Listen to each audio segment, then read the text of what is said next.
Hindi ka na ba makareceive ng mga important email sa inyong Gmail account? Kailangan mo na yung i-check.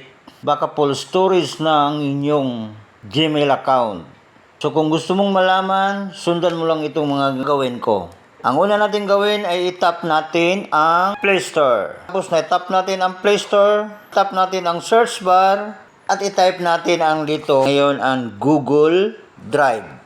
At ang lumabas dito sa pinakauna, Google Drive New Version. I-tap natin itong Google Drive New Version. At pagkatapos, hanapin natin ang Google Drive. I-tap natin ang Open. Pagkatapos, na-tap na natin ang Open, ang sunod natin gagawin, i-tap natin ang tatlong linya. Hanapin natin dito sa baba ang storage. Thank you for watching.